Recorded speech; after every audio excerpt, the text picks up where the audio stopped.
بسم اللہ الرحمن الرحیم نحمده ونصلی علی رسولہ الکریم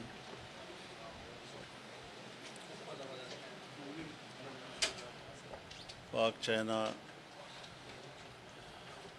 ونڈو کے طرف سے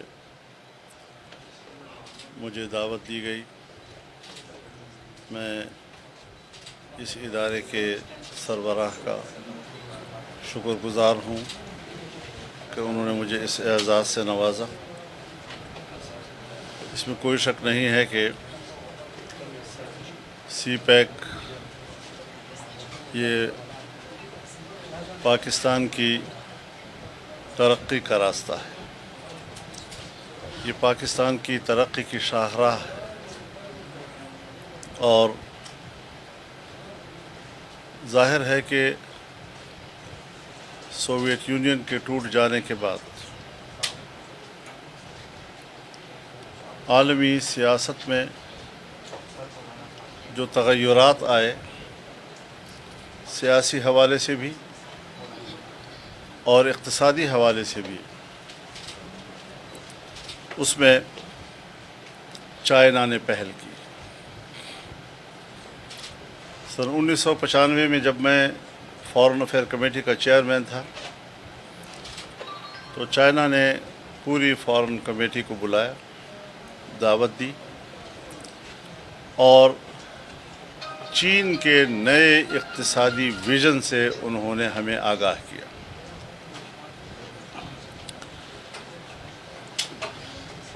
کمیونسٹ ملک ہونے کے باوجود اور وہاں پر باقاعدہ ایک سوشلسٹ نظام کے باوجود انہوں نے چین کے 5 شہروں کو فری اکانومی زون بنا دیا تھا، جس میں فرد کی ملکیت کو تسلیم کیا گیا، اس کو سرمایہ کاری کا حق دیا گیا اور وہاں پر تجارت کے راستے کھولے گئے. لیکن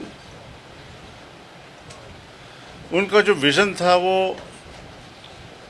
اپنی تجارت کو پوری دنیا میں فروغ دینے کا تھا اور اس کے لیے انہوں نے راستوں کا تعین بھی کر لیا تھا. ہم نے ان کی ساری تفصیلی گفتگو سننے کے بعد ٹریڈ وایا پاکستان کا تصور پیش کیا اور ہماری طرف سے 7 reasons for the trade via Pakistan باقاعدہ ریکارڈ پر تحریری طور پر پیش کیا گیا تھا اور 1 ہفتہ کی گفتگو مذاکرات کے بعد انہوں نے ہمارے اس نظریے کو قبول کر لیا تھا. چین کے ساتھ دوستی پاکستان میں غیر متنازع ہے. عوام کی صفوں میں ہم من حیث القوم چین کو اپنا دوست سمجھتے ہیں. پیپلز پارٹی کی حکومت تھی، 2008 میں بنی، یا 2013 میں مسلم لیگ نون کی حکومت، دونوں نے اس حوالے سے ایک ہی پالیسی کو تسلسل دیا اور سی پیک پر کام شروع ہوا. یہ محض ایک سڑک کا نام نہ تھا، یہ ایک تجارتی شاہراہ تھی جو ایک پیکج تھا جس میں انڈسٹریل زونز تھے. انڈسٹریل زونز کو جس مقدار میں انرجی کی ضرورت تھی اس حوالے سے انرجی کے سیکٹر میں پیداواری قوت کو بڑھانا، اس حوالے سے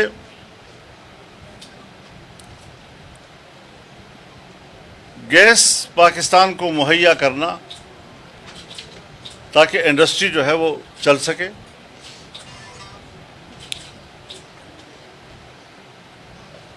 آپٹیکل فائبر کہ جو اس موٹر وے پر ٹریفک کو کنٹرول کرنے اور حادثات کا راستہ روکنے کے لیے ایک مؤثر جدید سائنسی ٹیکنالوجی ہے، وہ پاکستان کو دی۔ ریلوے لائن اس سے وابستہ تھا، لیکن جب دنیا نے دیکھا کہ پاکستان میں تو اس پر اتفاق رائے ہے، تو مغربی دنیا نے امریکہ کی سربراہی میں انڈیا کے بشمول ایک تیسری قوت پیدا کی اور پاکستان کو اس تیسری جنس کے حوالے کر دیا، جس کا ایجنڈا سپیک کو روکنا تھا، جس کا ایجنڈا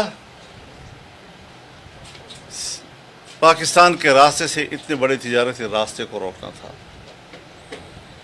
جیسے وہ پاکستان کو ایک کالونی سمجھتے ہوں کہ یہ سرزمین صرف ہمارے مفاد کے لیے استعمال ہوگی، خود اپنی قوم پاکستانی قوم کے مفاد کے لیے بھی استعمال نہیں ہو سکے گی۔ اس حوالے سے ہوائی راستے سے بھی تجارت کے لیے چین نے اپنے پیسے سے گوادر میں ایک بین الاقوامی معیار کا ایئرپورٹ بنانے کا، اور شاید بن بھی چکا ہے، لیکن نقصان یہ ہوا کہ گوادر کی بندرگاہ جو پورے ریجن میں سب سے گہری ترین بندرگاہ ہے، گہرا ترین سمندر، 3.5 سال کے بعد مٹی نے کنارے پہ آتے آتے اس کی سطح کہیں 9 فٹ چھوڑ دی ہے اور کہیں 11 فٹ چھوڑ دی ہے۔ اب اس کو دوبارہ اس مقام پہ لے جانا تاکہ وہ واقعی خطے کے سب سے گہرے سمندر کا کردار ادا کرے اور بڑی بندرگاہ ہو، اثر نو اخراجات کرنے ہوں گے، اور ظاہر ہے کہ اس کے لیے چین کے اعتماد کو بحال کرنا ہوگا۔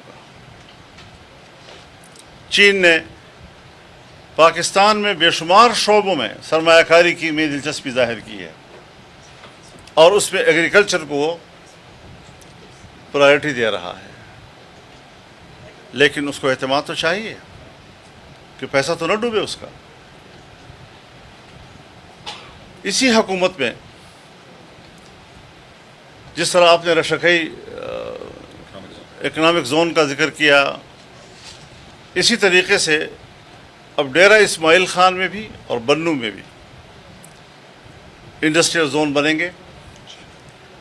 سو ہم نے ایک تجویز دی حکومت کو کہ اگر یہاں پر انڈسٹریل زون بنتا ہے تو چونکہ ڈیرہ اسماعیل خان ٹانک یہ دامانی علاقہ ہے اور اس میں 12 لاکھ ایکڑ اراضی بیک وقت نہری بننے کی صلاحیت رکھتا ہے، اس کے لیے وسائل مجتمع کیے جائیں جو علاقائی وسائل ہیں، ہم کوئی دور سے پانی نہیں مانگ رہے اس کے لیے، لیکن یہاں سے بھی ایک ریجنل کارگو ایئرپورٹ ہونا چاہیے، جس پر حکومت نے رضامندی ظاہر کر لی ہے، اور اس خطے سے بھی وسط ایشیا اور مشرق وسطیٰ تک تجارت کو فروغ دینے کے لیے ہوائی راستے کا تعین کیا جا رہا ہے۔ میں سمجھتا ہوں کہ اس دوستی کو اور مضبوط کرنا ہے۔ ایک صرف دوستی ہے جو اب 70 سال کے بعد اقتصادی دوستی میں تبدیل ہو گئی، اور اس کے سامنے جو بھی رکاوٹ آئے اسے ملیمیٹ کر دینا چاہیے۔ قوم کو چاہیے کہ وہ اس پہلو پہ نظر رکھے۔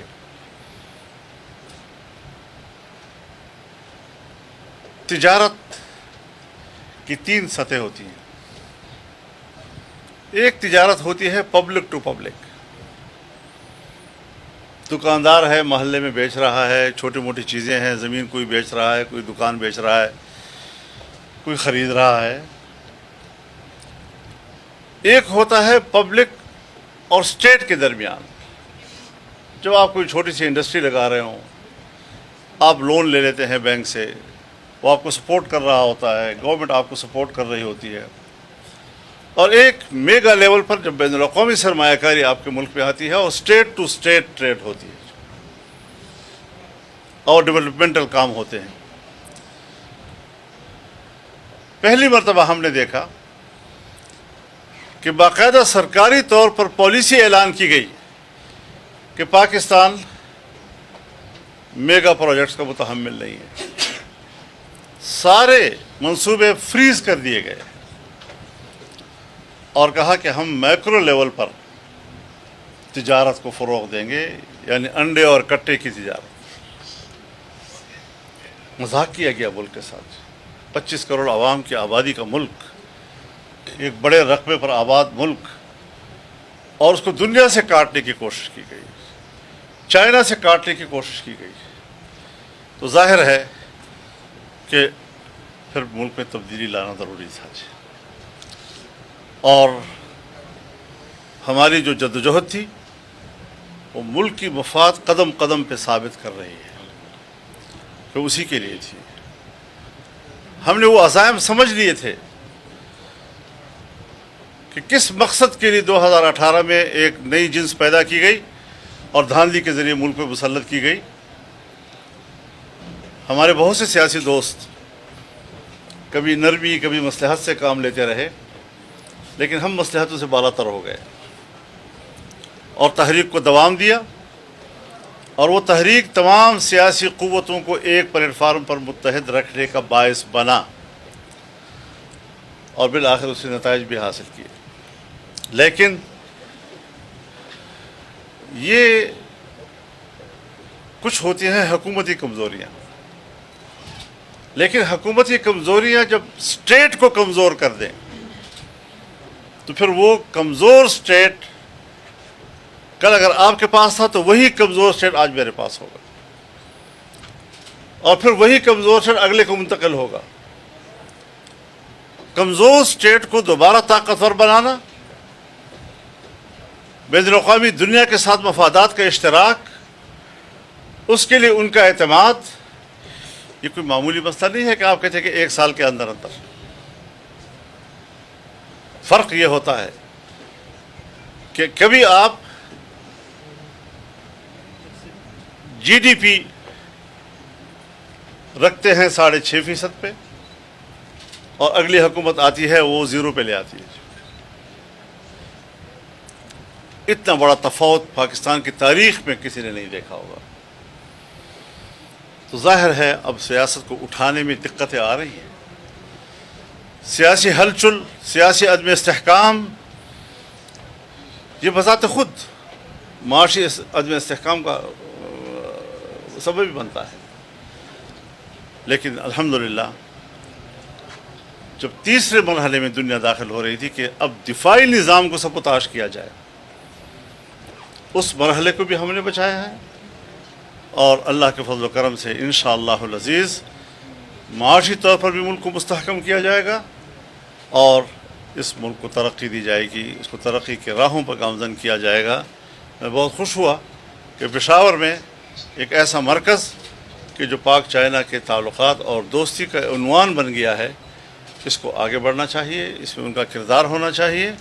اور میں تو چونکہ جس طرح ایک اچھی بلڈنگ کی بنیاد میں سریا روڑا وغیرہ ہوتا ہے، تو ہماری حیثیت اس کی ہے نظر نہیں آتی جی، لیکن ہماری چونکہ اس میں دلچسپی ہے، ہم اس کے لیے ہر تعاون کرنے کے لیے تیار ہیں، آپ سے رہنمائی لینے کے لیے ہم تیار ہیں، اور انشاءاللہ اس مقصد کو ہم حاصل کریں گے، اور کسی بھی قسم کی رکاوٹ کو انشاءاللہ قومی وحدت کے ساتھ دور کریں گے.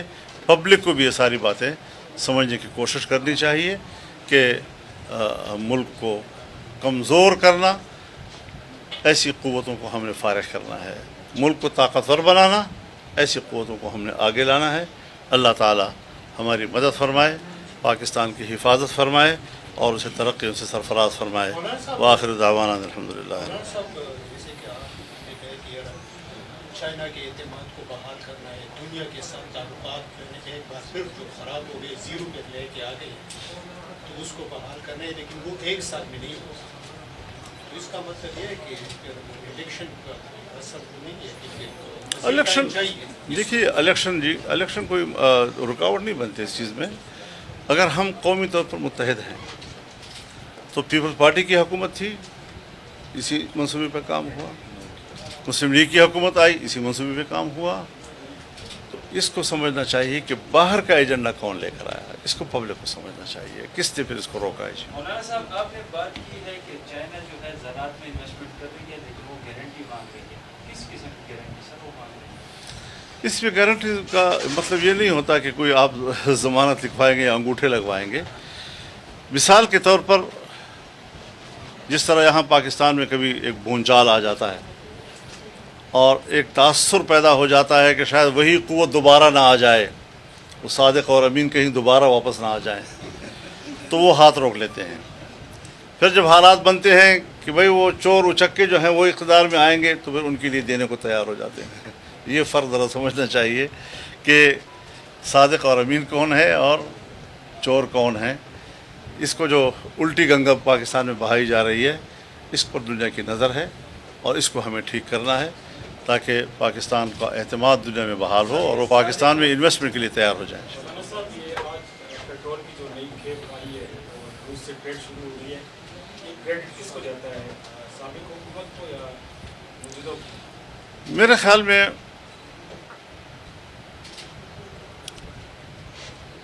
ایک بہت لمبی تاریخ ہے اس بات کی کہ دنیا دو حصوں میں منقسم تھی. گروپنگ تھی، امریکہ اور مغرب کی گروپنگ اور رشیا اور مشرقی دنیا کی، جس کو ایک کو رائٹسٹ کہتے تھے، دوسرے کو لیفٹسٹ کہتے تھے. اور روس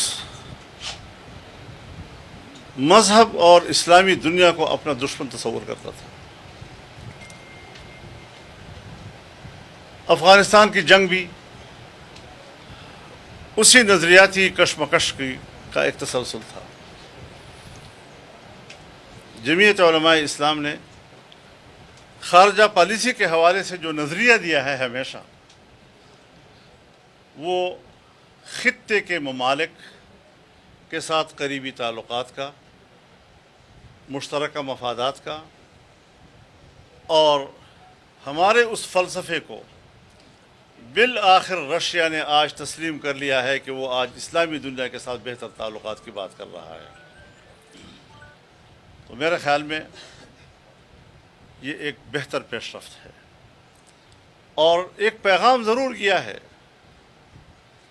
امریکہ اور مغربی دنیا کو کہ پاکستان اپنی معیشت کے حوالے سے ان پر انحصار نہیں رکھے گا.